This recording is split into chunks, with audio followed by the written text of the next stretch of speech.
sinigang sa pakwan. Maasim ba yun? Panis na yun pag maasim. Sinigang sa suka.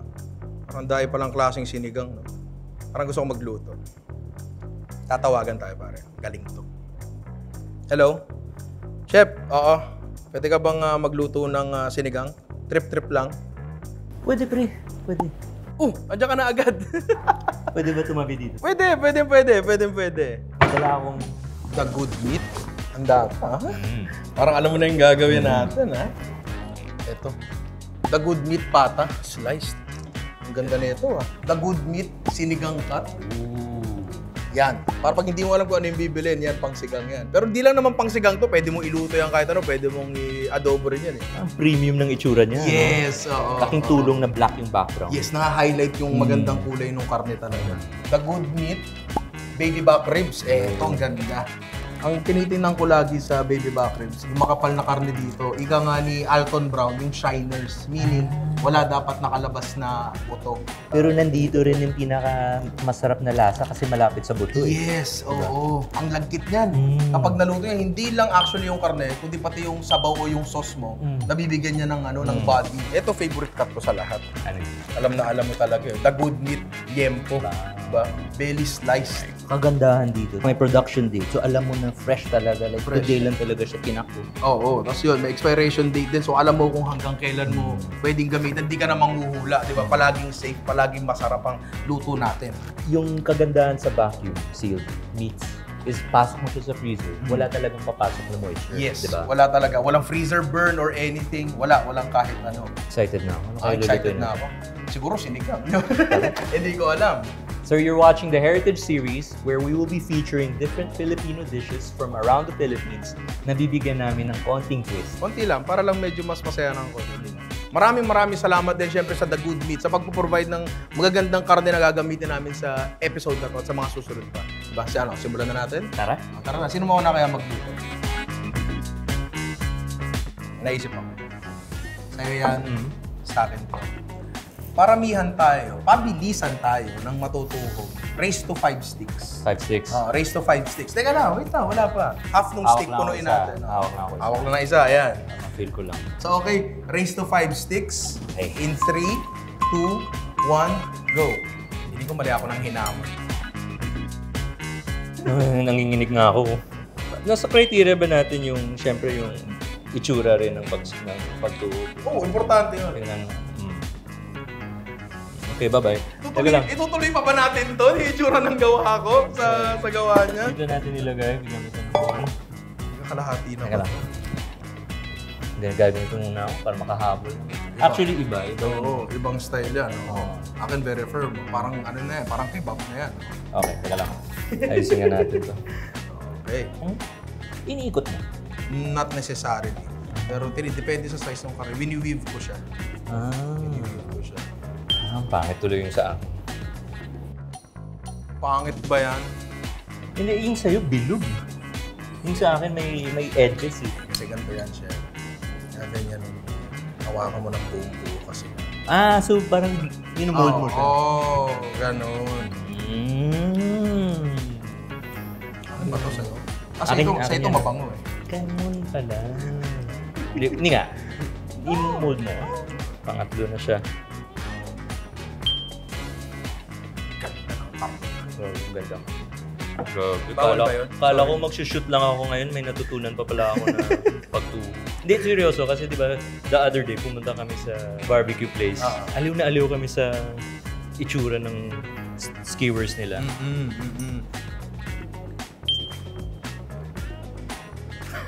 Sige na nga, ikaw na mauna. Yun. So ako yung unang naka-5, pero hindi, pinartidahan lang ako ni Chef. Ang ganda nun sa kanya, di ba? So yun, ako yung nauna na makagawa ng 5. So probably, ako ang unang magluluto. Anong lulutuin mo? Sinigang, syempre. Gagawa tayo ng sinigang sa pata. Ang gagamitin ko, kamyas. Yung pangalawang gagawin ko siguro ay sinigang na ube. Ube ang gagamitin natin, imbis na typical na kamote. Para visually, meron siyang distinction. Andito lahat ng ingredients natin, kompleto para tayong nasa Iron Chef. Dito, makikita natin yung mga souring agents natin. Tapos dito may nakikita ako dito, isa sa paborito ko yung mangga. Although medyo expensive yan. Ang maganda dyan sa mangga, pag ginamit na souring agent yan, very thick yung kalalabasan ng ano. Hindi na nga siya sabaw, parang sarasa na siya. Although pwede rin naman. Tapos yung kamyas, ayun yung kamyas. Ito. Naalala ko may puno ng kamyas dun sa bahay, di ba? Kasi gusto ko ito. Toothpaste. Lasang toothpaste. Meron pa dito pinya. Hindi pa ako nakagamit yan sa bilang souring agent. Pwede siya maging tenderizer. Yes, totoo yan. Tapos ano pa ba yung nakikita ko dyan? Ito. Batuan. Ito, dala talaga ni Chef Chief ito. Bali, ganito na yung kulay niya kasi boiled na to. Boiled na. Yung kulay talaga nito ay green. Yes. Sobrang tigas rin kasi yung batuan. So, kailangan mo siyang pakuluan para makuha mo yung lasa. Yung asim niya. So, lulutuin ko nga ngayon, Chef, very basic lang na sinigang. Una, gagawin natin sinigang na pata sa kamyas. Sinigang na pata sa kamyas, very common. Kung marunong ka magluto ng sinigang na normal, kayang-kaya mong gawin to kasi wala namang ibang gagawin dito. Papalitan mo lang yung souring agent mo, imbes na sampalok o sinigang mix, gamit tayo ng kamyas. Yung next na gagawin ko, sinigang na ube, pero hindi naman talaga ube yung isisigang natin. Siyempre, pork pa rin yung isisigang natin. Gagamitin natin dito ay ribs. Gagamitin nating souring agent doon ay mangga. Tapos, ito yung ube natin. Napakaganda niya. Napakagwapo ko. Mas gwapo to, di ba? Kung natatakot kayo na baka maglasang halaya yung sinigang nyo, hindi naman talaga, very mild lang naman talaga ang lasa ng ube. So maghihiwa lang ako ng sibuyas dito. Chef, pwede mo ba akong tulungan? Sige, ano gusto mo? Hindi kasi noong 2017, alam mo, pag-break sa akin yung girlfriend. Sabi niya sa akin, puro ka restaurant. Pero para sa amin naman yun, yung ginagawa ko, hindi ma-appreciate. Feeling ko mapapagaan ang loob ko kasi hanggang ngayon dala-dala ko yun. Kung tutulungan mo ako maghiwa ng kamatis, konti lang, mga 4-5 piraso lang siya. Sige. Kahit ano lang siya, kahit quarters lang. Quarters, okay. Oo. Ayoko rin nung masyadong durog na durog yung kamatis kasi baka magmukhang kaldereta or mechado natin. Yung kamyas natin dito, medyo hinog na ng konti. Bawas yung asim niya, pero meron siyang inherent na sweetness. Okay yun.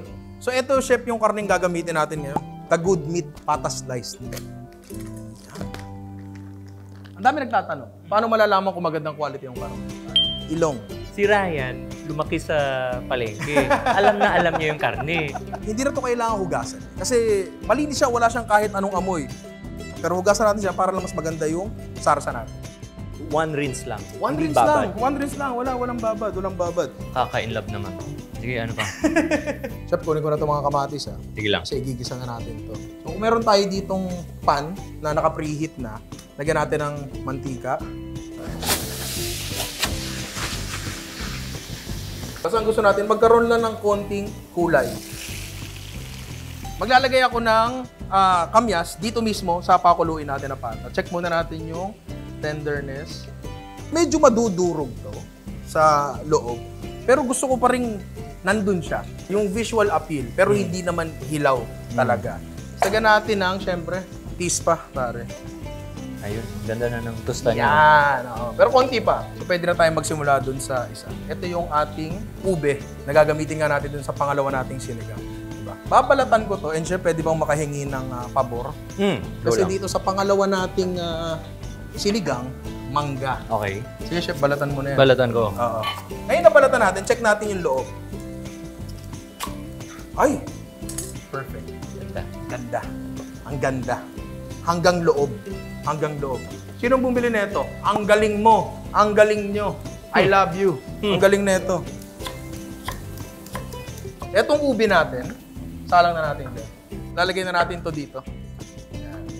Tapos eto, kaya ka naggisa para dito. Ang tawag dyan ay fond, pare. Kukunin natin yan. Tapos kakayurin nyo ng konti. Yan. So basically, halos tapos na nga yung unang sinigang natin. Dito na tayo sa pangalawa. Ngayon, pare. Gagamit tayo ng The Good Meat Baby Back Ribs. Nose test, pare. Mas mabango pa sa akin. Mabango nga. Diba? Ako? Mabango kayong pareho, pero mabango. Ito. Mabangong na baboy yan. Sana ganito na lang amoy ko. Siguro di niya ako iniwan kung ganito yung amoy. Sana ganyang amoy ng baboy ng lahat. Sana yung quality Sana yung quality. palagi mataas. Oo, mapapasana all ka sa quality na yun. Oo. Ganda. Tingnan nyo to. Ang kapal. Pare, parang mukha ko lang. Di ba? So, hiwain natin to per individual rib.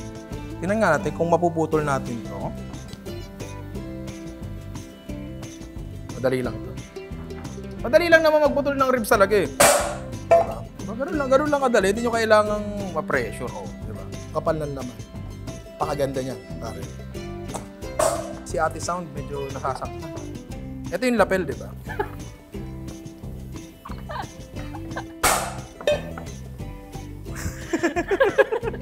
So, titimplahan na natin to. Meron tayong salt, pepper. Wait lang. Patis. Bakit hindi patis? Bango? Ako? Yung pareho Ay, okay. ng lahat? Thank you. Full water lang, chef. Full water. Ayan. Ayan o. Medyo nadudurog na siya. Ayan. Kunyari, hindi mainit. Gusto ko kitang-kita mo dito sa mangga yung mood ni Chef JP. Ito yung medyo sinisipag pa siya. Pinuhin natin. Pagdating dito, ang dami pala. Ganyan din ako eh. Iba yung shape eh. Diba yung chef? Kunin natin yung mga hiniwa ng may sipag. Ilagay natin dyan. Gusto lang natin mag-soften yung mangga ng konti. Ilagyan na rin natin ng patis. Ganda ng kulay, oh. Ngayon ko lang lulutuin to eh. Chamba-chamba lang to eh. Sobrang curious talaga ako. Ako rin eh, hindi ko alam na.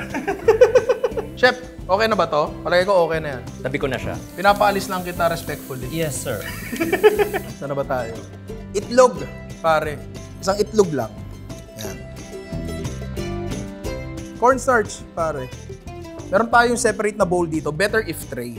Ang gagawin natin dyan, lalagay lang natin yan as is. Ang nangyayari dyan, yung salt na nandun sa labas, pinupull out niya yung moisture na nandun sa loob ng karne at yun yung nagbabasa doon sa starch na nasa labas. So magkakaroon siya ng makapal na coating without needing to double bread. Parang gano'n.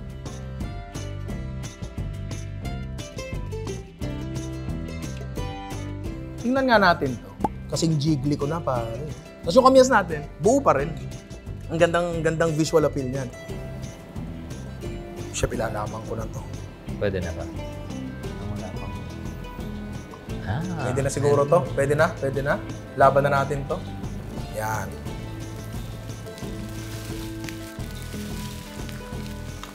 Okay na to. Oh, tira nyo. Ang ganda. Etong pata natin, goods na rin. Kahit walang ngipin, mangunguya yan. Yung sauce natin, goods na rin siya. Meron lang tayo ditong bowl na merong paper towel para lang may sumalunong mantika natin.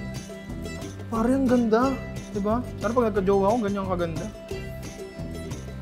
Sobrang curious lang ako sa lasa ng karne. Ooh.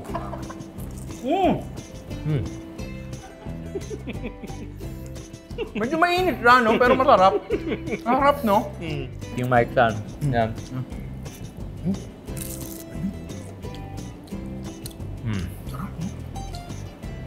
Sobrang creamy, no? Oo.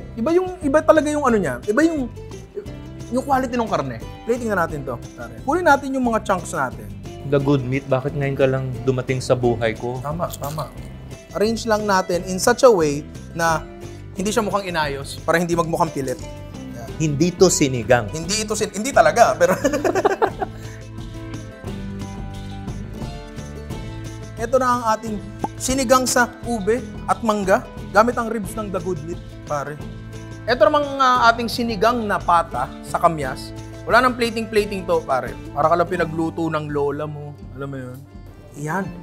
Pare, ito na ang ating sinigang na pata sa kamyas. Yan lang naman. Yan lang naman, di ba? Napakadali lang. Wala nang garnish. Pero syempre titikman natin. Pata yung niluto natin. Pero yung oil, pag yung oil nakikita nyo nagbibilog-bilog sa taas, ang ibig sabihin nun, hindi mamantika yung dish. Tikman na natin, chef. Mas marami talaga sinando ko sa akin. Init. Ang tunay na nasasarapan, nababad trip yung mukha pagka tumikit. Sarap. Ganon. Ganon ang tunay na nasasarapan. Hindi ganon. Tinan mo doon siya. Promise, masarap. Ang simple, ang sarap, ang basic, pero hindi siya nakakasawa. Bakit masarap ang sinigang? Kasi kapag fatty and rich yung protina natin, masarap siya with something sour. So yung dish in itself, nakikleanse niya yung sarili niya. Yung souring agent cuts through The richness. the good fat. Yes, oo. Ang sarap nito. Sobrang... Dito na ako Sige, Tagal Chef. mo eh. Ito na nga eh. Ito na.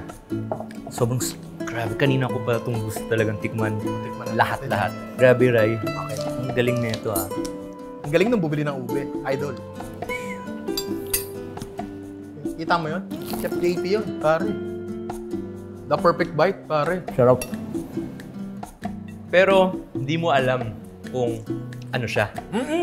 Kung hindi mo, kung example walang nakasulat na ube at mangga.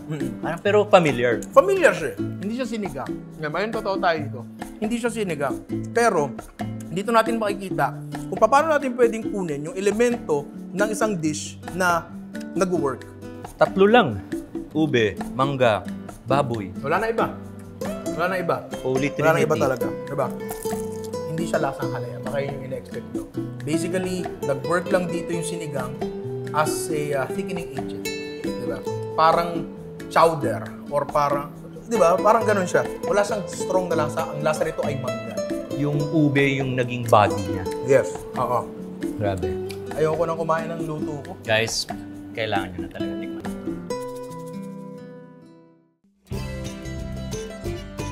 Ito ngayon si Chef JP naman magluluto. Chef, Okay. ano muna yung souring agent na gagamitin? Okay. So, since na taga Bacolod ako, Yes. Negros, gagamitin natin yung batuan. Gusto mo siya ito? Pwede itong kainin? Ngayon, pwede na kasi na-boil na siya. Okay. Pero originally, green siya, parang yung green mango. Oo. Matigas. So, yung kulo niya matagal. Matagal. Souring agent nga to. Pansinin mo yung asim niya, hindi ganun ka-sharp. Hindi. Nasa dulo, Hindi. nangibago ka. Naisip ko lang. Hindi ko alam kung nag-trip ka na sa buhay mo, nagbalat ka ng kalamansi. Ginawa ko dati itong sinubo ko. Kala ko dalanda na maliit.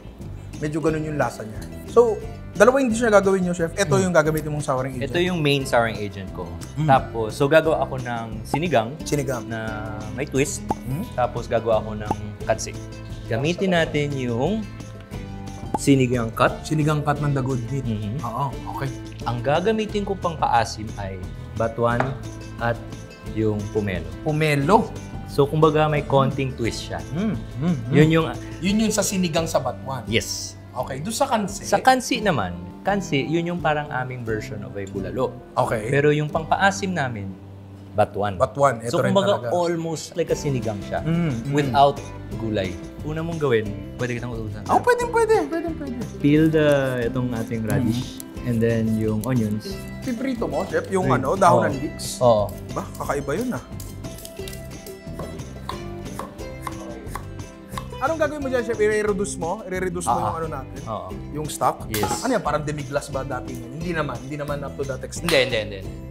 Halo ko na yung batuan. So parang dadagdagan nyo ng Maillard, Oo. So yung leeks na pinipirito mo, Chef, para saan uli yan? Para sa sinigang. Or, hindi ko pa alam. So yung ginagawa mo na yan, hindi mag-aano sa akin yan eh. Chinese influence ba yan? Or ano ba yan? Kasi yung Chinese, yung green beans nila, dinideep fry muna nila. Tapos sa kanila i-saute. Parang ganun. Bakit? Mas mabango.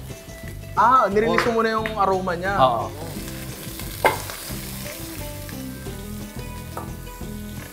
Ito naman, di ba, Ray? I-sear mo muna yung meat para ma-lock in yung mga juices. Yes.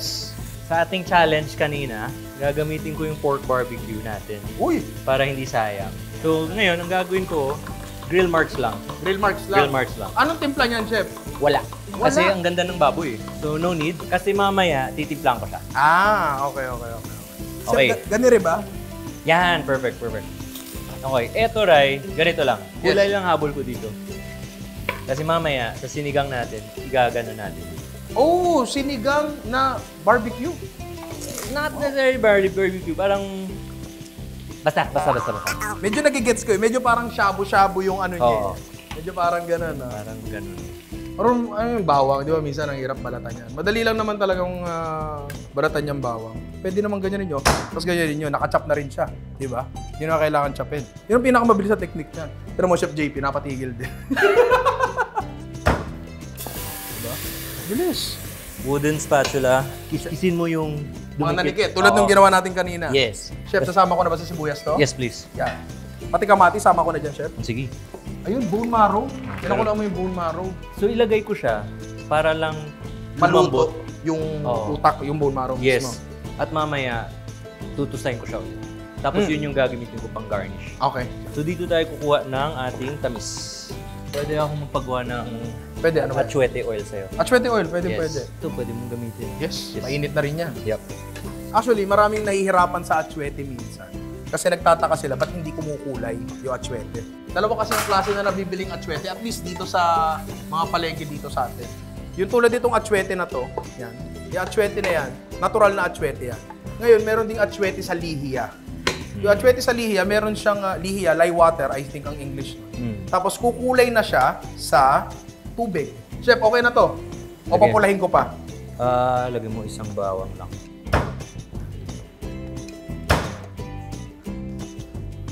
Ngayon, Rai, balik ko na yung ating pork. Pork. Yes. Ilagay ko na yung atsuete seeds dito sa ating stock. So, rekta nyo nilalagay? Pwede. Pwede. Pwede. I-slice natin. Yung bell peppers? Oo. Okay, bell pepper, tatanggalan ng buto, tapos julienne lang. Saan ulit yung bell pepper sa hinihiwa ko, Chef? Basta hiwain mo lang muna. Ayan. Ngayon, Rai, ilagay ko lang yung oil mo. Timplang ko lang siya. Ay, yung pomelo pala. Pomelo. Pomelo. Ba't po si Chris Evans gumagawa? Parang ang pogi po. Diba? Anong klaseng balat, Chef? Like, makukuha ko na yung pinaka-pulps niya, yung, like buo, gano'n? Alam ko na ba't gwapo si Captain America pag ginagawa niya. Hindi siya nagme-make face. Gano'n lang. Hindi, matamis siya. Matamis siya. Lagay mo konti. Alin? Konti, yung pomelo sa sinigang. Pwede actually, isa lang ang ilagay natin. Pero hihimay-himayin natin para yung pulps niya kumalat. Yes. Etong sitaw na to, Chef, para saan to? This is for sinigang or kansi? Sinigang. Garnish ko lang yan. Dito papasok yung familiarity. Lagyan natin ng buong batuan para alam nila. Alam nila. Pero dito na tayo. Ito na yung parang kurig natin. Ito, nag-experiment lang tayo.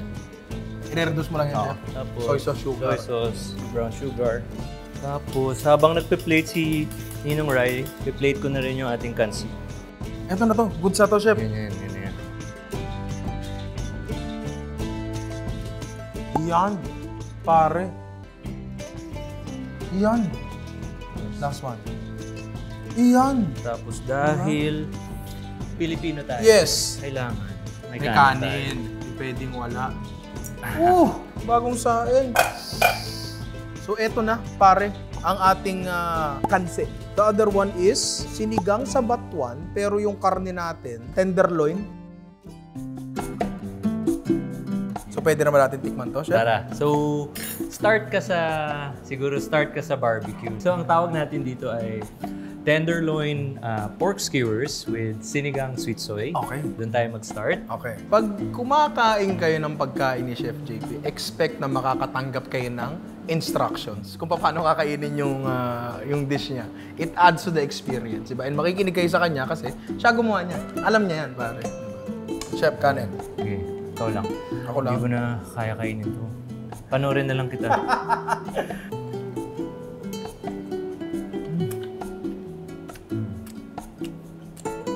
Kailangan habulan mo talaga ng sauce, no? To describe the dish, andun yung feels na sinigang. Hindi nawawala yun. So kung pipikit ka at wala ka sa Pilipinas, hindi mo isipin na sinigang to. Pero context is everything. Once iset mo yung isip mo na sinigang to, yung inspiration nito is mula sa sinigang, di ba? Mararamdaman mo siya. Tama na ito. Tama na. Para baka hindi ka na makaabot sa pangatlo eh. Okay, yun tayo sa pangalawa natin. Okay, parehas yung karne niya. Well, again, eat it with the soup. And then, habulan mo ng pomelo.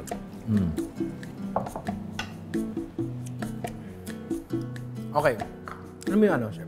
Pickled ginger. Gets mo, ano? Oo. Yung pickled ginger, palate cleanser yan na kinakain in between courses or dishes para maihanda na yung dila mo sa susunod na dish. Eto, pagkakain mo ng karne, meaty, masarap, ganda ng quality, malinis yung lasa, sobrang okay. Pag hinigupan mo ng sabaw, yun na yung palate cleanser mo. Hindi kanya hinahanda para sa susunod na dish. Hinahanda kanya para sa susunod na subo.